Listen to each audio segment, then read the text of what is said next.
waxaa habeenkii xalay ahaa magaalada Caynaba ee xarunta gobolka Saraar si rasmi ah uga qabsoomay kulan wacyigelin oo ay soo abaabuleen jilayaasha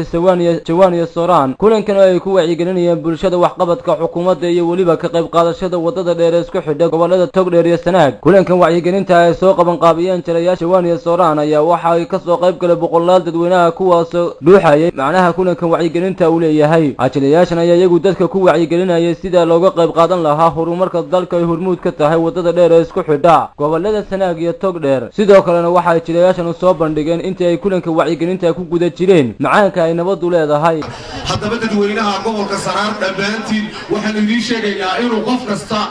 iyo gobol kasta dhinaciisa wuxuu qabsado waayo waxaad maanta arkaysaa qof gurigiisa hortiisa ay biyo ku jiraan laba reer u dhaxaysa oo biyo ku qurmeen oo carruurtii durayga iyo waxa haysta yaabayso oo haddaad tiraahdo war maxaad biyaan isaga qaban weydana wuxuu qoodhanaya dowladda hoose maxay looga qaban weyday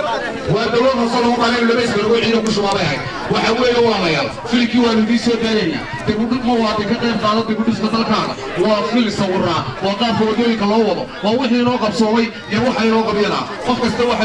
gobolada iyo dadkuba sidoo isugu xidhmi lahaa maanta kala hor taagan inay loo qabyan yihiin sida awgeed waxaan idinku adkaynaynaa war marka aad qof muwaadin tahay wixii aad kaga qayb qaadan karto dibudhiska dalkaaga aad bay muhiim u tahay midda labaad maanta markaad wax ku darsato wadada la samaynayo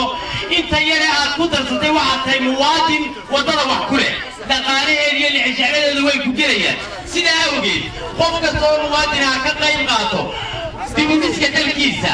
waxaan kaloo idin leeyahay dadweynaha ku dhaqan gobolka Saraar deegaanka dadka degan xaq dhowr baa isku leedihiin xushmad baa isku leedihiin isxaq dhowra ilaashada nabadgelyadiina